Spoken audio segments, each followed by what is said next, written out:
Olá amigos, eu sou o Thiago Bizzi e este é o Farol LS, referente ao fechamento do pregão de sexta-feira, dia 14 de outubro de 2016. Eu estou gravando hoje, domingo, né?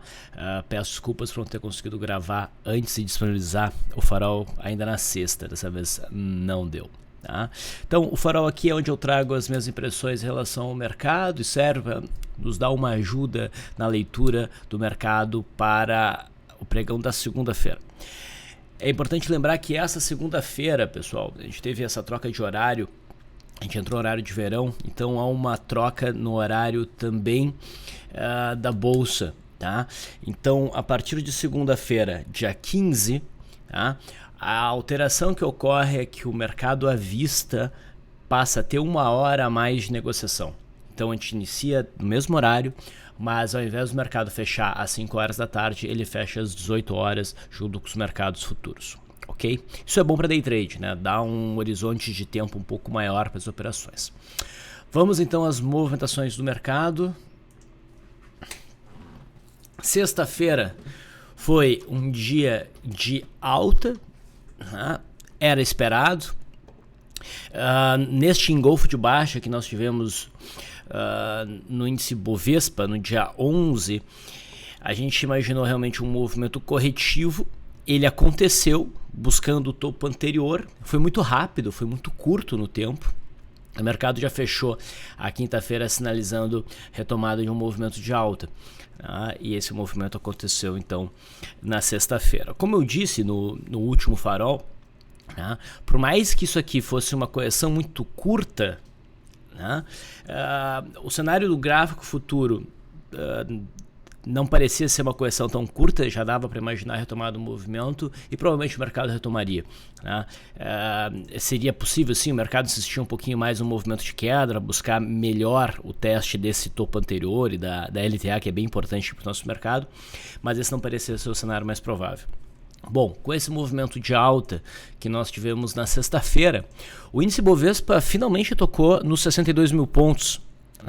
A máxima foi ali 62.040 pontos para arredondar. Então a gente já começa a finalmente bater naquele alvo de muito tempo atrás que a gente tinha, os 62.000, 62.500, que é a máxima de 2014, mas ainda há espaço para o mercado subir mais e testar melhor essa região.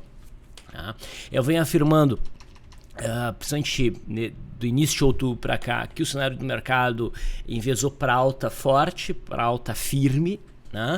É prematuro a gente pensar em vendas, mesmo com o mercado tendo alcançado um alvo primário como esse, 62 mil pontos, não há sinal de reversão ainda, então a gente não deve buscar trades nesse sentido.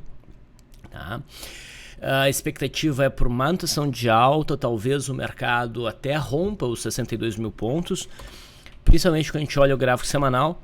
E a gente percebe que nós tivemos ainda na outra semana, o rompimento aqui dessa congestão, certo? E o mercado vai dando, e com bom volume, o mercado vai dando continuidade de um movimento de alta. O ponto crítico aqui da resistência está sendo testado agora no semanal, mas não há nenhum sinal de reversão. E o mercado vem buscar essa resistência depois de ter andado de lado por várias semanas. Então o mercado tem fôlego para prosseguir nesse movimento se quiser. Então é prematuro pensar em venda. Se o mercado der uma esticada acima aí dessas linhas vermelhas e fizer um sinal de reversão forte, a gente pode até pensar em operação de curto prazo na venda, como a gente poderia pensar aqui, mas ainda acho arriscado. O cenário mais seguro para operar na ponta vendedora virá do rompimento primeiro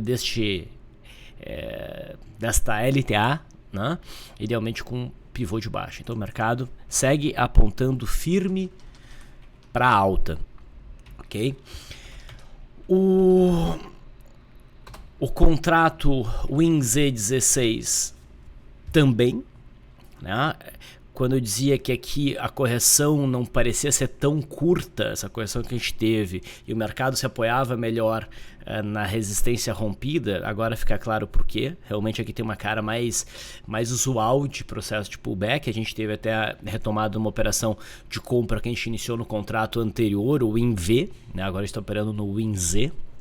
O mercado sinalizou essa compra, ela foi executada e o mercado vai fluindo favoravelmente, e não há por que esperar que o mercado vá para baixo. Olhando esse gráfico aqui, está tudo muito alinhado para alta. Se a gente for fazer uma projeção clássica, né, de retângulo rompido, a gente tem a faixa nesse contrato ali 66 mil pontos, dá para arredondar, né, como um alvo provável deste retângulo rompido para cima. Tá? O intraday também está bem comportado, sinalizando provável manutenção do movimento de alta. No mercado americano, eu chamei a atenção no último farol para a tentativa que o mercado fez de romper esse suporte aqui, que é crítico. A gente está olhando aqui o gráfico diário do índice Dow Jones. O Dow Jones tentou esse rompimento e não conseguiu, formando um candle até de conotação altista. Eu sei que a gente está numa zona ruim, dentro de uma congestão, movimentos erráticos, há um viés baixista por esse canal de baixa que nós temos, pelas médias estarem acima do preço, mas essa tentativa aqui, já que o mercado não conseguiu produzir o rompimento, é natural, né, para quem conhece análise técnica, que o mercado faça um movimento na direção oposta. Inclusive isso aqui pode ser visto como um ponto agressivo para compras, né, imaginando um movimento de alta para se buscar essa faixa aqui de resistência. Okay? A gente teve uma sexta-feira inicialmente em alta aqui no gráfico do Dow Jones, fechamos ainda com uma variação positiva, mas um candle meio feio. Tá? Esse candle meio feio aqui não é mais forte que esse candle aqui, então a minha expectativa ainda seria por alta no mercado americano, provavelmente para buscar essa faixa de resistência, talvez aí rompendo, enfim, esta LTB mais longa.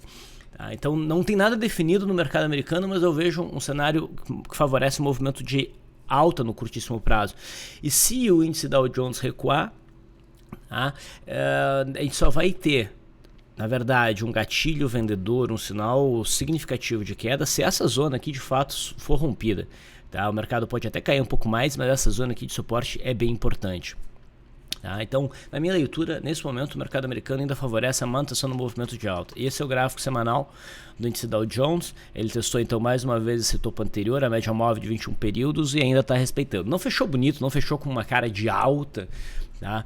Mas não dá para dizer que a gente fechou com essa semana com jeito de queda. Tá? Então,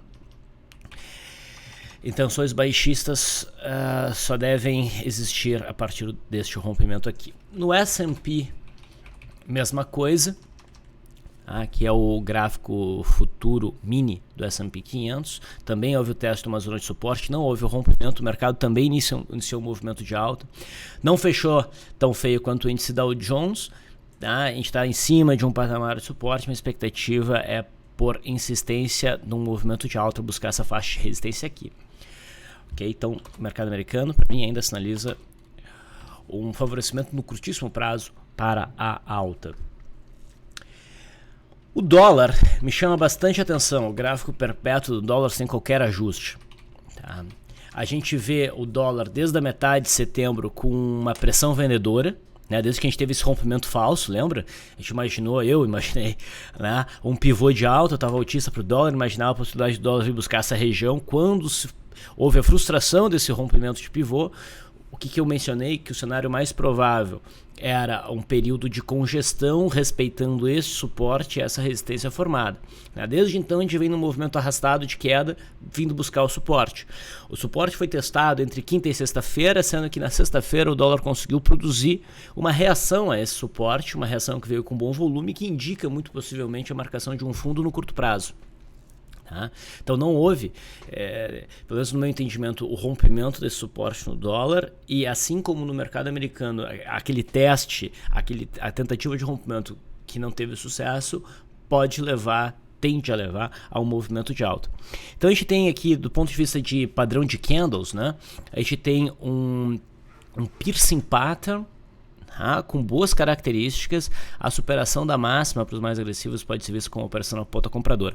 Não está perfeitamente alinhado para os modelos que a gente segue, onde a gente evita operar contra a média móvel de 21 períodos quando a gente está próximo dela, né? Mas é um ponto que que é bem razoável pensar em operação na ponta compradora, dependendo da superação da máxima da sexta-feira. Tá? No semanal, pode ser um fundo reflexo. Tá? No semanal também o cenário é razoavelmente interessante. Tá? Se não houver alta no dólar, ele de fato fechar abaixo da mínima da sexta-feira, daí sim eu acredito em rompimento de suporte no dólar, e daí a gente deve ter uma queda mais acentuada, mais acelerada. Mas enquanto isso não acontece, eu continuo vendo aí uma oportunidade na ponta compradora. Eu vou ter dificuldade para mostrar, acho que o intraday, acho que pelo horário de verão deu um tilt aqui no intraday do Profit, deve estar resolvido até segunda-feira, mas eu consigo mostrar o intraday do Perpétuo, porque eu quero mostrar o seguinte, esse foi um ponto que a gente falou bastante no LS Live da sexta-feira. O dólar, a terceira barra do dólar no gráfico de 15 minutos na sexta-feira foi uma barra elefante baixista bem intensa. Tá? O mercado foi desenhando, não acionou, foi desenhando um gift, e desconfigurou, né, o cenário de gift, não deu venda e rompeu a máxima da barra elefante. Isso aqui é um sinal forte, isso aqui dá a ideia de um rompimento falso, aqui é um sinal muito forte para baixo e o mercado ignora completamente o sinal e rompe para cima. Então a partir daqui a gente teve uma sinalização de compra e o dólar realmente assistiu no movimento de alta. Só que ele fechou em cima do muro, né? Repara só, olhando no gráfico de 60 minutos, a gente está exatamente em cima daquele suporte que foi rompido e com viés baixista. Então vamos ver como é que o mercado vai se comportar na segunda-feira. Eu quero ver se o dólar vai conseguir para cima desta consolidação e daí sim a gente tem uma sinalização de que isso aqui foi um rompimento falso, o dólar deve buscar essa região aqui, né, num gráfico de 60 minutos, ou se o dólar já vem, idealmente abre rasgando para baixo, rompe essa região aqui e daí sinaliza o teste novamente dessa região para daí talvez, quem sabe, romper esse ponto e firmar um cenário baixista. Então o mercado fechou exatamente em cima do muro. Em relação a juro, não tem muito o que falar, né? O DI1F18 está em cima de um suporte, né? Isso aqui pode ser a marcação de um fundo, principalmente se o mercado não tiver perto dessa mínima e superar essa máxima. O DI1F19